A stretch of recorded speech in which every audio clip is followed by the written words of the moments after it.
G'day guys, my name's Nick and this is my channel Low Range Nick, where I do videos about four-wheel driving, accessory fitting and maintenance for your four-wheel drive vehicle. So in today's video I'm going to show you guys how to carry out a brake fluid flush and a brake fluid bleed. Now I've got a couple of really good tips for you guys and also a little hack on how to make your own DIY bleeder at home with some things you might have. So stay tuned guys and we'll get stuck into it. So the first thing we need to do is determine what sort of brake fluid our system requires. So I've just come out to the engine bay here and I'm just looking on top of the brake master cylinder, and on top of the cap it tells us what sort of brake fluid is required.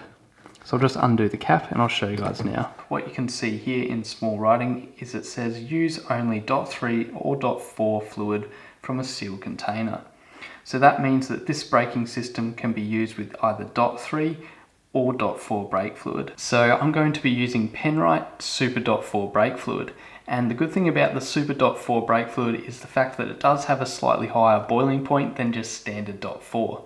But it is perfectly fine to use in any .4 system, so that's why I'm going to be using it today.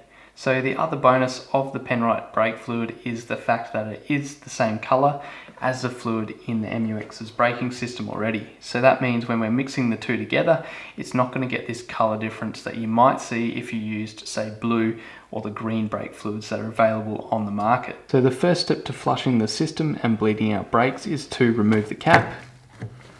The second step is to remove the little filter in the top of the master cylinder.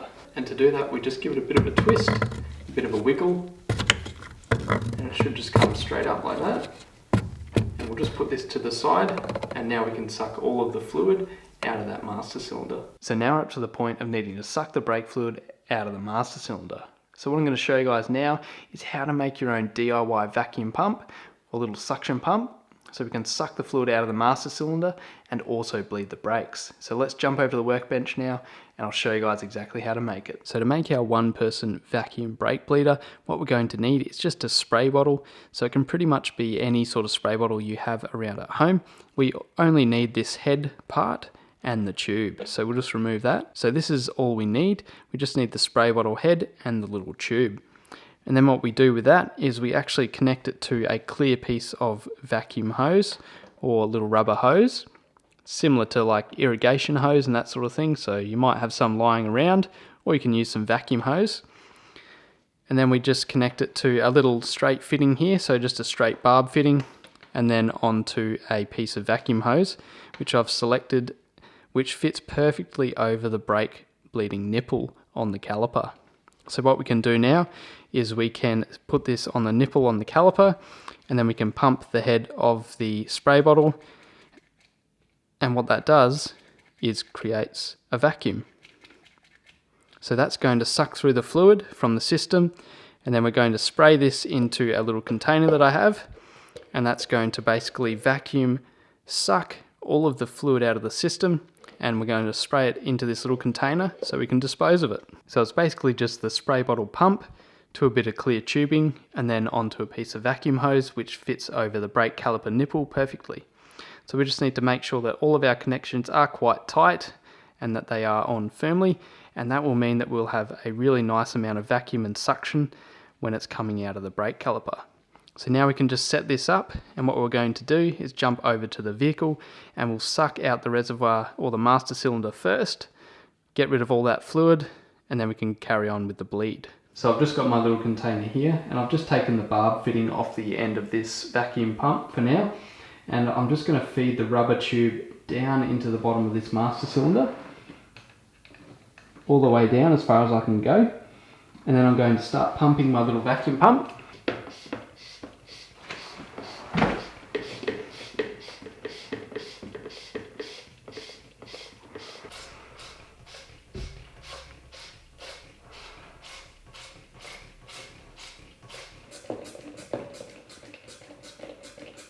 So there you go, we've got most of that old fluid out of the reservoir now, and you can see that fluid is quite dark. So what we can do now is we can refill the reservoir with some fresh fluid and we can start bleeding our brakes. So now we've sucked all the fluid out of the master cylinder with our little vacuum pump.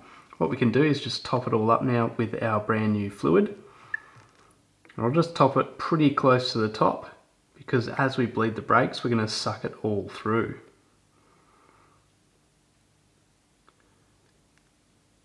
So that should do somewhere there. So now we can start bleeding the brakes, starting from the left-hand rear wheel. So now we've got fresh fluid in our brake master cylinder, now we're ready to bleed the brakes. So when we're carrying out a bleed on the brake system, what we need to do is start at the wheel that's furthest away from the master cylinder. So on my Isuzu MU-X, the wheel that's furthest away from the master cylinder is the rear left wheel. So what we're going to do is we're going to start at the rear left, then work to the rear right, then work to the front left, and then to the front right. So then we can carry out a bleed through the whole system and ensure that we get the air out of every single line in the vehicle. So the first step is to remove the little rubber boot here on top of the nipple. And then we can grab our 10mm pipe spanner and we can get it onto the nipple there. And then we can set up our little vacuum pump by putting the rubber hose onto the end of the nipple.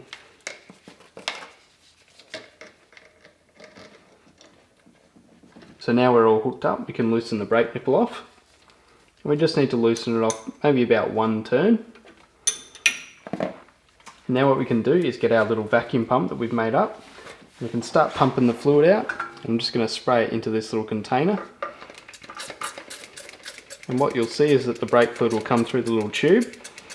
You can see it coming up the tube there. And then we'll start spraying the old fluid into the container. So now I've sucked through a fair bit of fluid. You can see in the line here that there's no bubbles at all. So that means that we've sucked all of the air out of this brake line, and now we can move on to the other side. Perfect. So now we're onto the driver's side rear wheel. So I'll just take the little dust boot off here, off the nipple, and put the 10mm pipe spanner on there. And I'll also get my little vacuum bleeder ready. Just put that onto the nipple. So we're ready to go. Now I can crack this nipple off, loosen it off, probably about a turn, full turn. There we go. And now I can just do the same as I did for the other side. So I'll just start pumping all that old fluid through and bleed the brakes.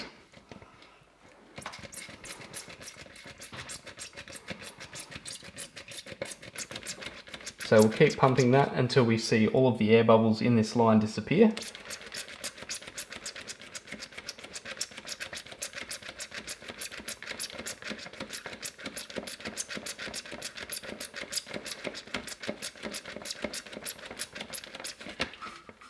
So that's pretty good. So now I've stopped pumping. You can see that there's no air bubbles down in this section here.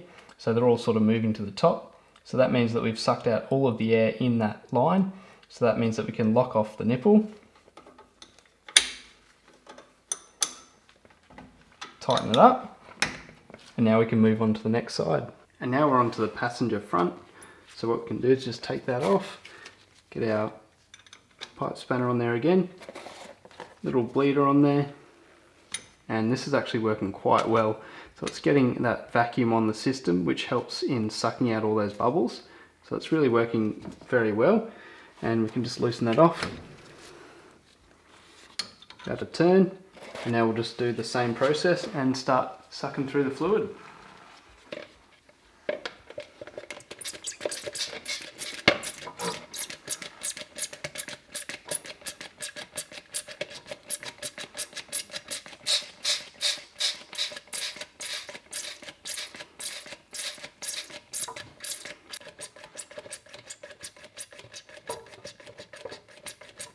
So that's pretty good now. When I stop pumping, there's no air bubbles left in that line down the bottom coming fresh from the caliper. So there's a couple of air bubbles still traveling up here, but now coming out of the caliper it seems to be fresh fluid. So that means we can lock that off and we can move on to the driver's side. So it's important as we carry out this job to make sure that we top up the brake fluid in the master cylinder as we're bleeding each side. So just check it after you've bled through a bit of fluid and make sure that you're not running the master cylinder dry. We'll just repeat the process again, and this will be the final side that we'll have to do the bleed on. And we'll just loosen that off. A turn. Now we can just start bleeding the brakes again. So you can see the air bubbles coming up through the tube now. So it's just sucking all the air out of that line. And we're going to just spray as much through as we can. So we'll just fill this whole line full of fluid until it starts spraying out. And then we'll make sure that we haven't got any more air bubbles coming out at the end. So what this is doing is putting a really good vacuum on the system on that line, and it's sucking through the fluid and removing all of the air and moisture from the system. We've still got some really small air bubbles coming through, so that's fine. We'll keep pumping until they all disappear. So now you can see in the line that there's no air bubbles. So now we're right to lock off this brake nipple and tighten it up. So now I've finished bleeding my brakes. All I need to do is put my little filter back in to the master cylinder. And now I just need to adjust the level, so top it up a little bit until it comes all the way to the max line on the master cylinder.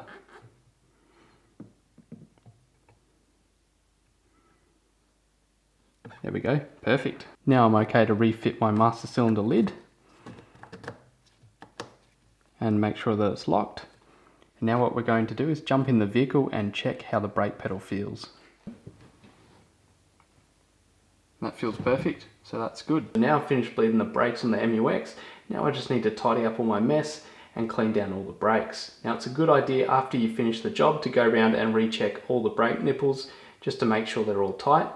And then we can carry out a good clean down of the vehicle with water. So the best way to get rid of brake fluid is with water. So if you do spill a little bit of brake fluid in the engine bay or on the paintwork or something, hose it off as soon as you can, and it will get rid of all of that brake fluid and make sure that it won't do damage.